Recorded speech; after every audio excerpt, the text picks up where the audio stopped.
Alors, namaste à vous très chers auditeurs et auditrices de cette divine émission Les Studios. Aujourd'hui, mercredi 12 novembre 2025, vous entendez la voix de l'Absalom Djinni. Je suis le cas pour ma instructeur spirituel de la demeure de maître ascensionné. Et en cette qualité, je suis aussi l'animateur, présentateur de cette émission Les Studios, une émission qui a vu le jour depuis le 13 juillet 2013.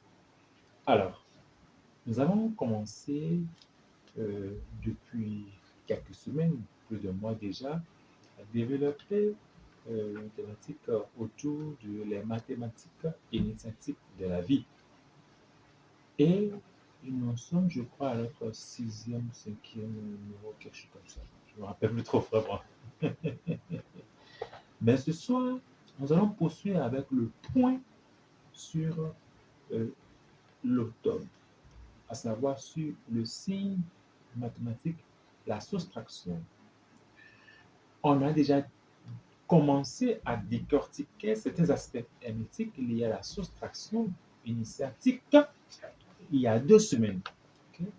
Et ce soir, nous sommes là pour avancer dans, euh, euh, euh, dans le développement du signe soustraction. La soustraction, le signe moins, qui, quand on fait l'observation, quand on observe le signe moins dans la nature, on tombe directement dans la saison de l'automne. Et chose curieuse ou bizarre ou un hasard, quand le hasard n'existe pas, nous sommes dans la saison de l'automne. Il y a 2 semaines, j'ai eu déjà à présenter ce que c'est que l'automne, à présenter ce que c'est que le signe soustraction, le signe moins. Aujourd'hui, nous allons poursuivre cela. Alors, sachez que tout est symbole. Tout est symbole et puis tout se retrouve dans l'univers. Il faut juste aiguiser son œil, il faut juste aiguiser ses yeux, il faut juste avoir le compas dans l'œil. J'allais dire, il faut juste avoir l'épée dans l'œil. C'est un thème hermétique pour comprendre cela.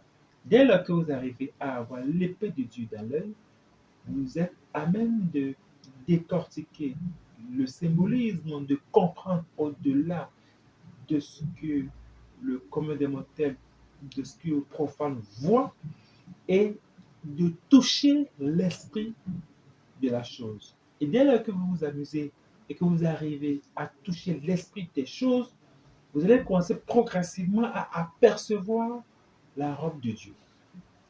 Mais il faut d'abord avoir l'épée de Dieu ou l'épée divine dans l'œil. Je ne veux pas dire le comprendre dans l'œil, mais carrément à un autre level, il faut avoir l'épée de Dieu dans l'œil pour arriver à comprendre. De toute façon, si vous ne disposez pas des clés hermétiques, vous ne pouvez pas décortiquer les principes hermétiques. Si vous ne disposez pas des clés hermétiques de la vie, vous ne pouvez pas ouvrir les agrégats, ouvrir le plan causal et comprendre le symbolisme de toute chose, parce que tout est symbole. C'est très important.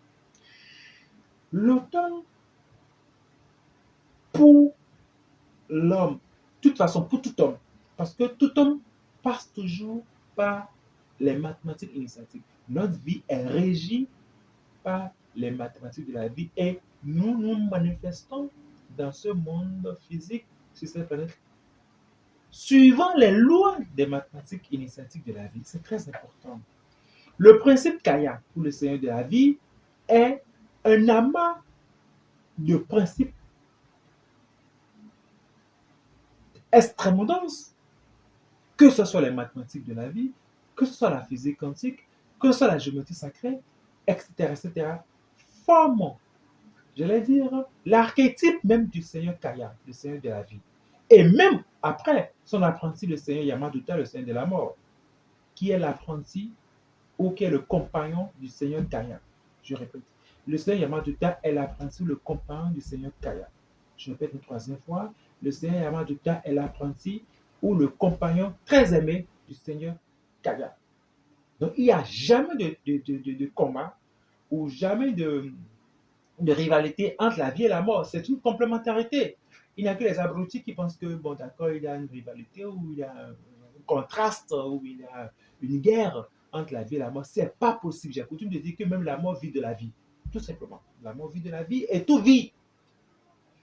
En fait, c'est l'extinction ou la mutation de la vie que nous ne comprenons pas comme la mort.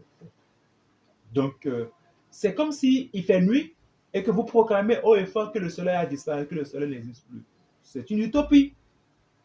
C'est une utopie intellectuelle de croire qu'à la tombée de la nuit, que le soleil a disparu et que le soleil est mort. Ce n'est pas possible parce qu'à côté, suivant le fuseau horaire, le soleil est là, il fait jour. Donc, c'est juste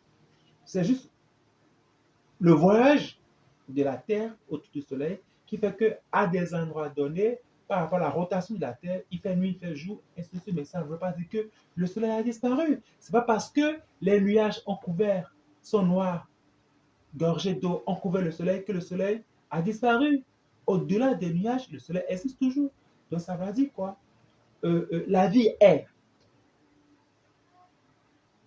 autre que la vie, il y a le néant. Et la présence même du néant est la vie. Donc la vie est toujours, tout simplement. La vie est comme le soleil. Et donc, quand il fait nuit quelque part, on parlera de la mort, ça ne va pas dire que la vie n'est plus. Il y a peut-être mort ici, mais la vie ailleurs. Du même principe de cette même entité qui est en train de faire sa mutation. Et donc, pour les initiés, ce débat est résolu. Ce débat n'existe même pas. Ce débat fait partie des notions de base qu'on étudie dans j'allais dire, même pas dans les garderies des écoles initiatiques.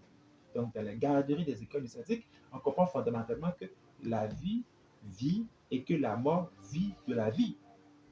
La vie est et vit par elle-même, et la mort vit de la vie, et que le Seigneur Maduka est le compagnon aimé, très chéri, ou l'apprenti supérieur du Seigneur Kaya. Ceci étant, les mathématiques de la vie nous enseignent à comprendre le mécanisme cosmique qui régit même la planète et qui régit les systèmes et la galaxie et qui régit tout ce qui évolue sur cette Terre.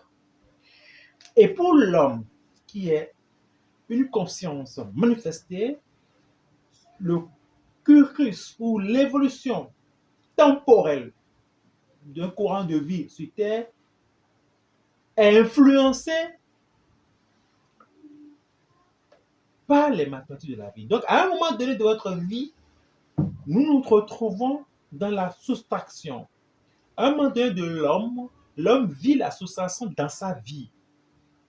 L'homme passe l'automne dans sa vie, comme la nature aussi vit sa soustraction par l'automne. Vous allez voir que quand on est à l'automne, qu'est-ce qu'on remarque? Les arbres perdent les feuilles ou les feuilles des arbres jaunissent. Les feuilles des arbres jaunissent et commencent à perdre leurs feuilles. Progressivement, progressivement, progressivement. Pour le profane, ça ne veut rien dire. Pour l'initié, ça veut tout dire en fait. C'est un rappel qu'à un moment donné, vous devez accepter, laisser ou abandonner tout ce qui est grossier, tout ce qui est lourd en autre terme, vous devez laisser les métaux à la porte du temple. Vous devez laisser vos métaux à la porte du temple. Vous devez vous débarrasser momentanément. C'est très important de le souligner avec 3 traits, des métaux de la vie. Pour les reprendre quand il sera question de reprendre. Mais vous devez au même moment comprendre que vous devez vous débarrasser aussi définitivement des grossièretés de l'ego et des agrégats égoïques. C'est deux choses différentes. C'est deux choses différentes. Ça dit quoi? Pendant l'automne de votre vie, vous devez vous débarrasser de tout ce qui est agrégat de l'ego. Méchanceté, médisance, haine, l'envie, la superstition,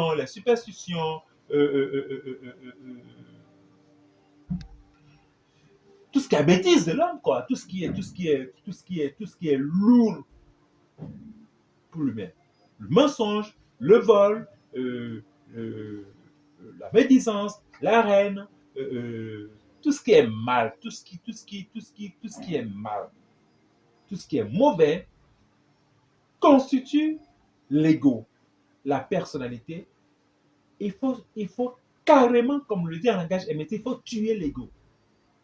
Il faut tuer ces démons en vous, ces daimons. Parce que le mot démon vient de daimon. Il faut tuer ces démons, c'est-à-dire ces énergies qui sont des énergies très basses et qui sont des démons. Les démons serpentiques, il faut les tuer. Si vous n'arrivez pas à tuer vos démons serpentiques, vous ne pouvez pas ascender, connaître l'ascension. Dans aucun plan de votre vie. Même si momentanément vous avez certaines aisances financières, ça serait, je dis bien, momentané. Parce que tant que votre prospérité n'est pas régie sur des lois cosmiques universelles, c'est sujet à une disparition temporelle dans le temps. Il n'y a rien à dire. Et donc, l'homme doit apprendre à se débarrasser, à tuer carrément son ego. Suivant cette méthodologie de travail, tous les agrégats égoïques ne sont pas aussi faciles à maîtriser. Ça, c'est clair, hein? Ne demandez pas à un sourd d'arrêter de boire. Il est déjà addict de ça, c'est très difficile. Il le faut alors une salle de désintoxication, un centre de désintoxication et des professionnels avertis pour l'aider à se débarrasser de cet addict. Ne demandez pas à un fumeur invétéré d'arrêter de fumer. Mais sa santé est menacée, ce n'est pas aussi facile. Il lui faut des spécialistes. Ne demandez pas à un menteur de ne plus mentir. À un niveau donné, il est difficile pour lui d'arrêter le mensonge. Parce que, n'oubliez pas, un mensonge répété 40 fois devient une vérité. Et donc, même celui qui ment pense qu'il dit la vérité. Et donc, pour arriver à le stirper de ça, il faut des psychologues, des spécialistes, des psychologues, des psychiatres pour l'amener à se débarrasser de ces démons à lui, qui l'empêchent de voir qu'il fait mal. Celui qui fait mal ne sait pas qu'il fait mal. Vous touchez le scorpion, vous pique. Ne dites pas que le scorpion est mauvais. Le scorpion ne sait que se défendre en piquant. Vous touchez une abeille, l'abeille vous pique. Ne dites pas que l'abeille est mauvais. Il fait que se défendre aussi.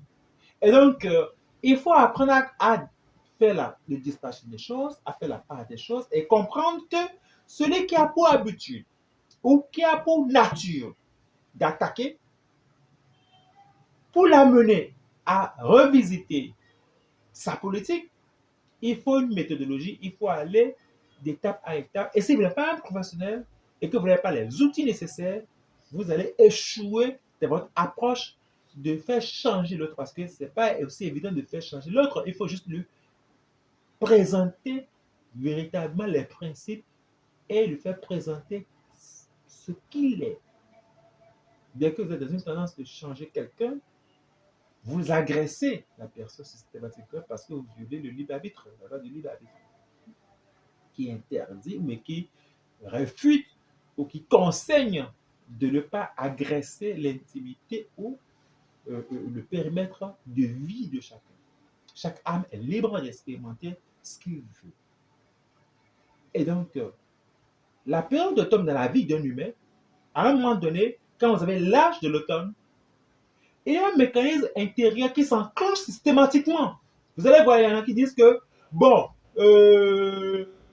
c'est depuis un moment, je n'arrive plus à prendre la viande. Mais depuis un moment, je n'arrive plus à prendre la viande du bœuf. À partir de certain âge, on vous conseille, même le médecin vous conseille. À partir de certain âge, on vous dit, ne prenez plus les viandes, ne prenez plus le bœuf, ne prenez plus ceci, prenez les viandes ceci. On commence à vous refuser progressivement certaines choses et vous commencez à retirer certains aliments de vos habitudes alimentaires. Vous ne voyez pas que c'est l'automne. La soustraction est opérative. Vous voyez un jeune de 15-18 ans, il mange tout ce qui bouge. Tout ce qu'il trouve là, il mange. Et puis voilà, il digère bien. Puis voilà, il n'y a pas de souci à se faire. Hein? Il peut se réveiller à 2h-3 du matin, prendre de l'haricot. Il n'y a pas de souci à se faire. Mais ne demandez pas à un vieux de, c'est pas moi, de 60 ans, 75 ans, de prendre de l'haricot à 2h du matin. Il ne pourra pas digérer. Il ne pourra pas parce qu'il n'a plus cette force-là. Il est dans cette soustraction. Un jeune peut prendre la viande du matin au soir et rien d'autre, du pain. et digérer le rien à foutre. Mais par contre, un vieux de la 80 ne pourra pas constamment manger brut comme ça, sans trop de contrôle, permanemment, et ne rien craindre. Il n'a plus cette capacité digestive aussi facile comme un jeune de 12 ans, de 15 ans.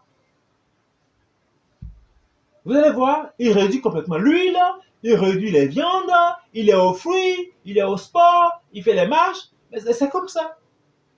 Combien de jeunes vous voyez les soirs, les nuits, sur les trottoirs en train de marcher? Non.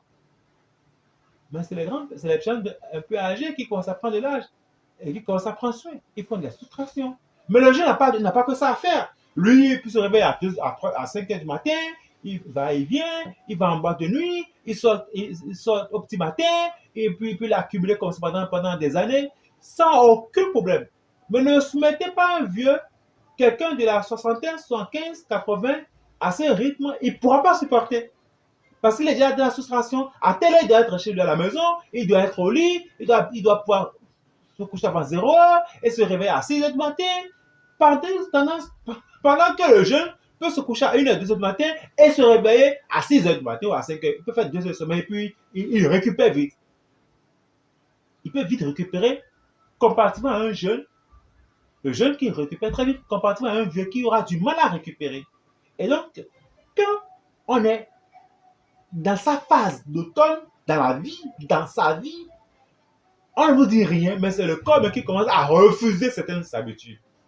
Ou bien, si le corps vous refuse, que vous ne voulez pas écouter, le corps démarre une maladie, et c'est le médecin qui vous dira maintenant, si vous n'arrêtez pas ça, il y aura un problème. Et on est obligé d'arrêter de boire, obligé d'arrêter de prendre trop d'huile, obligé d'arrêter de prendre trop d'alcool, obligé d'arrêter de cela. Et puis on commence à mettre de l'ordre, à retirer ce qui est lourd pour être de plus en plus léger. Donc c'est ça l'automne qui nous soumet vraiment à cela. Et c'est cela que nous apprennent les arbres. Où une fois dans l'année, au moins sur 3 mois, puisque l'automne dure 3 mois, les arbres se débarrassent eux-mêmes de leurs feuilles afin de s'alléger et revivre à nouveau. Comme les animaux aussi, le serpent, etc., tout qui, à un moment donné de leur vie, se meurent, enlèvent leur peau pour renaître. C'est très important. Donc, c'est une capacité inhérente de la vie de se mouvoir ou de se revitaliser. Donc, l'automne nous permet de nous revitaliser, de faire le point sur notre vie et de nous débarrasser nous-mêmes de tout ce qui ne nous fait pas avancer, de tout ce qui est lourd. Vous voyez, quand un navire commence à prendre de l'eau, on jette par-dessus bord tout ce qui est futile pour alléger le navire, pour ne pas couler le navire. C'est ça. Le navire sur la mer, c'est le symbolisme de la vie de l'homme dans cette vie. Et donc, à un moment donné, quand le navire a tendance à vouloir couler, il faut se débarrasser de tout ce qui est futile, tout ce qui est grossier, tout ce qui est inutile pour pouvoir sauver le navire, sauver la baraque, sauver tout ce qui s'y trouve dans ce navire-là. C'est dans ce sens que des exercices ou des méthodes sont utiles et conseillées. Et dans toutes les religions, cela est assez clair et occupe une grande partie de la philosophie de toutes les religions. C'est la purification, le détachement. À travers la purification, il y a différents types d'exercices que propose chaque courant philosophique pour amener les fidèles ou amener l'homme qu'à un moment donné de sa vie, qu'il ne faudrait même pas attendre l'automne de sa vie, mais à chaque instant même de sa vie, il faudrait tout au moins une fois par semaine vivre son automne. Et je conseille souvent les uns les autres à choisir un jour par semaine pour jeûner. C'est très important de jeûner un jour par semaine. De préférence le jour de votre naissance. C'est-à-dire que si vous êtes né un jeudi, tous les jeudis, vous pouvez jeûner. Si vous êtes né un lundi, tous les lundis, vous pouvez jeûner. Si vous êtes né un mercredi, tous les mercredis, vous pouvez jeûner. Tout simplement, vous n'attendez pas nécessairement quelque chose de Dieu, quelque chose de la vie pour jeûner, pour prier. Non, vous choisissez vous choisissez un jour de la semaine, de préférence le jour où vous avez naissance, c'est mieux pour pouvoir faire votre jeûne. Maintenant, il y a différents types de jeûnes. Le thème de ce soir, ce n'est pas les jeûnes, mais faites le jeûne que vous pouvez supporter. C'est vrai qu'il y a différents types de jeûnes. Je crois qu'il y a 10 ans ou 7 ans en arrière, j'avais fait des émissions sur les jeûnes, où j'avais à décortiquer les différents types de jeûnes. Le jeûne n'est pas seulement abstinence ou bien abstraction de manger, il y a différents types de jeûnes.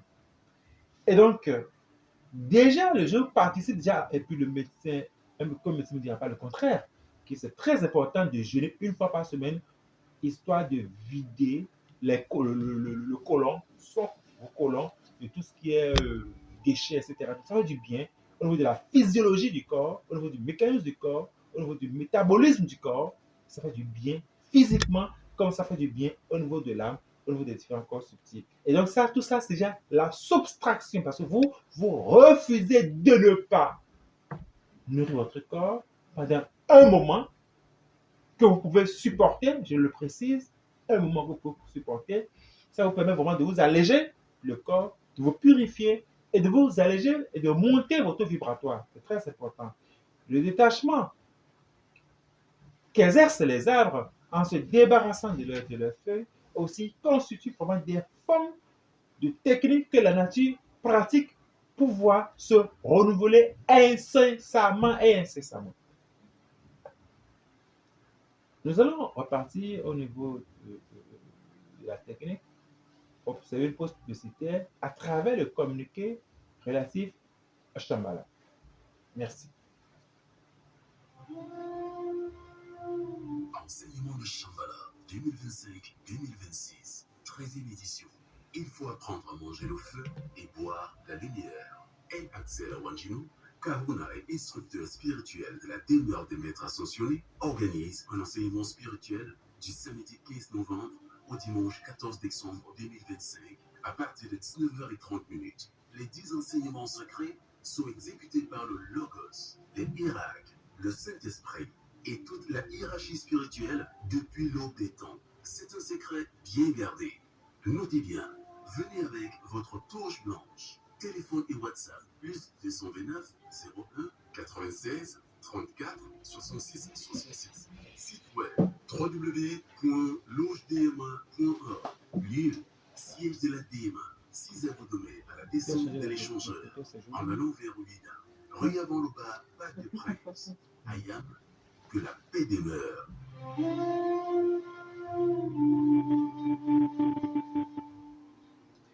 La meilleure manière de conserver sa jeunesse, la meilleure manière d'être élégant et d'être immortel et de conserver une très bonne santé, c'est de souvent s'appliquer dans sa vie de temps à autre la loi de la soustraction.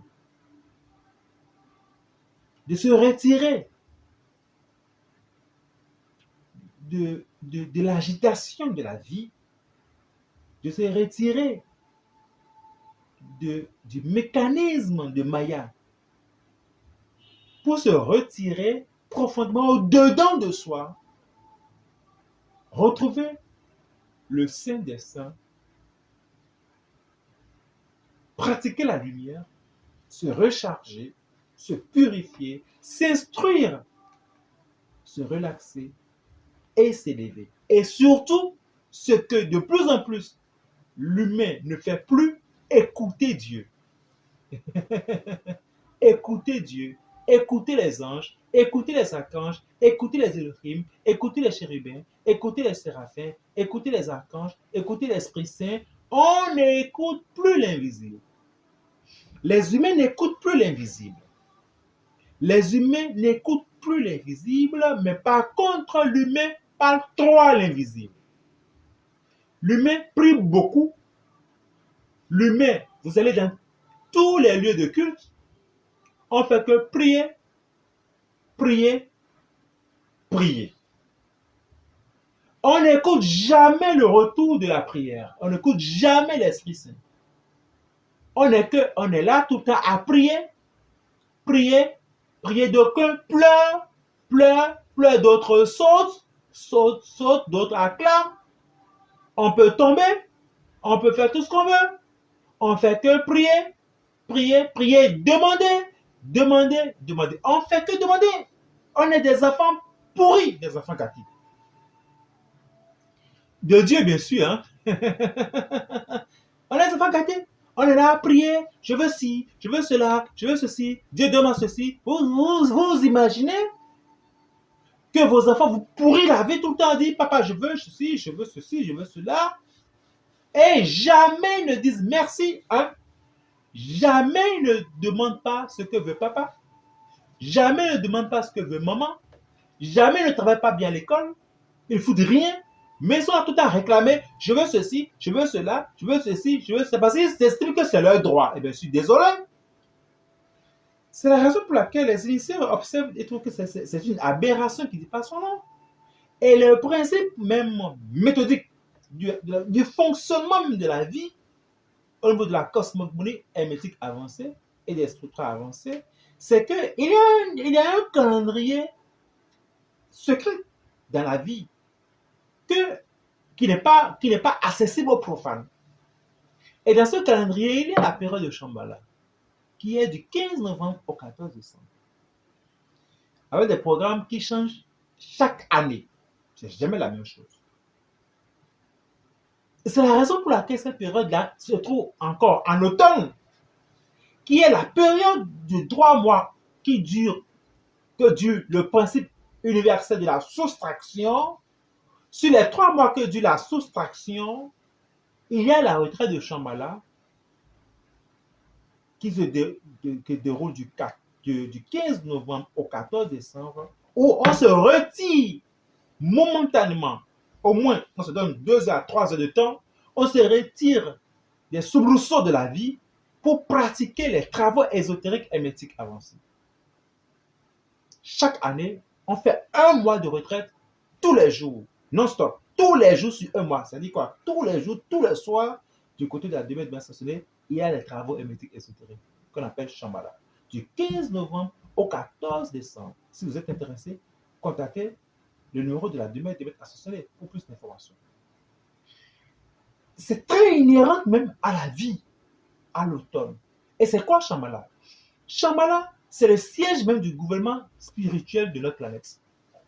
Shambhala, c'est le siège du gouvernement spirituel de notre planète. Ça dit quoi? C'est à Shambhala se retrouvent tous les grands courants, tous les grandes énergies, les frères aînés, comme le disent certains, se retrouvent à Shambhala et travaillent. Shambhala, c'est la sainte la ville hermétique, sainte ville hermétique, qui est ce que représente le palais de la République pour un pays, ce que représente la présidence pour un pays. La présidence, c'est le cœur de la nation. Shambhala est le cœur de la planète. Pour cette planète, c'est une ville hermétique qui n'est plus visible, mais qui est déjà éthérique. Là où se retrouve Shambhala, on le sait, c'est vrai que dans les anciens livres hermétiques, on dit que Shambhala se trouve dans le désert de Gobi, dans les Himalayas. Ce n'est plus le cas maintenant, depuis plusieurs années déjà. Et donc, il faut se réactualiser. Shambhala, la ville de Shambhala ne se retrouve plus à Gobi, dans le désert de Gobi, dans les Himalayas. Non, Shambhala s'est déjà déplacé depuis un certain nombre d'années déjà. On ne va pas le dire ici, où se trouve actuellement Shambhala dans le plan éthérique. Mais Shambhala n'est plus dans le désert de Gobi. Les infrastructures sont là, mais Shambhala s'est déplacé actuellement. Alors, et donc, Shambhala fait partie des sept vies spirituelles.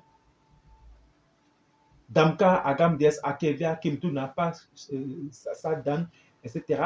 Shambhala fait partie des sept vies spirituelles. Mais pour ce qui concerne la terre, c'est Shambhala qui régit la terre.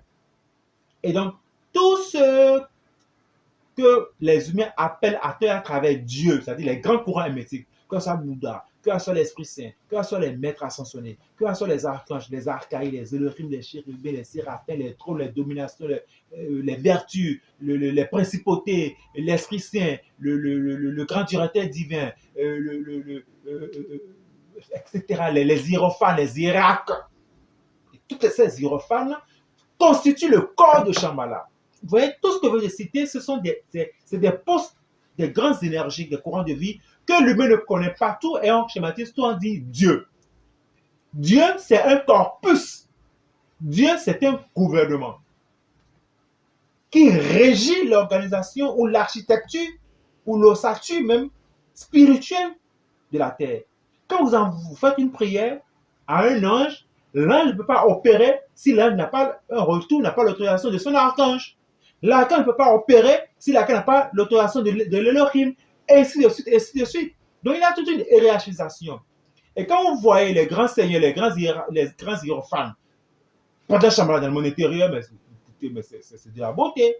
Et donc, il y a tout un travail spirituel où toute la hiérarchie spirituelle qui régit la terre se retrouve pour travailler, pour discuter de l'avenir de la terre pendant les 11 prochains mois. Et donc, les initiés de couvent, les initiés des ashrams, les kahunas et les instructeurs spirituels sont chargés, quant à eux, d'avoir l'autorisation nécessaire aussi et de présenter les travaux ésotériques de Shambhala chaque année pour permettre aux initiés ou à ceux qui désirent pratiquer des exercices, ne serait-ce pour être à l'affût, en syntonisation avec ce qui se passe dans le monde intérieur au niveau de Shambhala. Que ce soit le verre silencieux, le grand directeur divin, tous ces grands êtres sont là. Dieu Père, Dieu Mère aussi est là. C'est vrai. Chaque planète a son Dieu Père et Dieu Mère. Chaque système solaire a son Dieu Père et Dieu Mère. Et Dieu sait qu'il y a des milliards de systèmes solaires dans notre galaxie. Et Dieu sait qu'il y a des milliards de galaxies au niveau de la voûte, de la voûte étoilée. Et donc, vous êtes invités, vous qui me suivez en ce moment, c'est vrai que c'est de la haute spiritualité, c'est une retraite hermétique extraordinaire pour vivre à l'unisson le battement du cœur cosmique avec nous du côté de la demeure de l'association. Si vous êtes intéressé, contactez le 01 96 34 66 66. Je répète, contactez-nous au 01 96 34 66 66. Quel est le numéro et WhatsApp de la demeure de Maître Associé pour toute information complémentaire. Le site web de la demeure de Maître Associé, eh bien, c'est le www.logedma.org. Je répète, le site web de la demeure de Maître Associé, eh bien, c'est www.logedma.org. Vous pouvez poser toutes vos questions. Allez sur ce site pour apprendre, comprendre et vous instruire sur la spiritualité pratique, sur la spiritualité opérative. Tous les anciens numéros des aides de dons se retrouvent sur le site web de la demeure associée. Donc, si entre-temps, il y a des numéros que vous avez entre-temps ratés, vous pouvez vous retrouver sur ce site web en cliquant www.logedma.org, vous abonner, aimer, laisser des commentaires. Alors, c'était la El-Axela Rondinou, instructeur spirituel, Kahuna de la demeure de l'association. Nous sommes petit à petit en train de vous décortiquer le thème, les mathématiques d'initiation de la vie. Et vous rappelez que le samedi prochain, le samedi à 19h30, du côté de la demeure de Maître Associé, va débuter les travaux ésotériques de Shambhala. Vous êtes tous invités massivement du côté de la DMA pour participer à la retraite de Shambhala qui va durer un mois d'affilée dans le grand temple de la demeure de Maître Associé. D'ici là, Dieu bénisse le Bénin. Dieu bénisse vous tous qui m'avez suivi. Passez le message et j'ai dit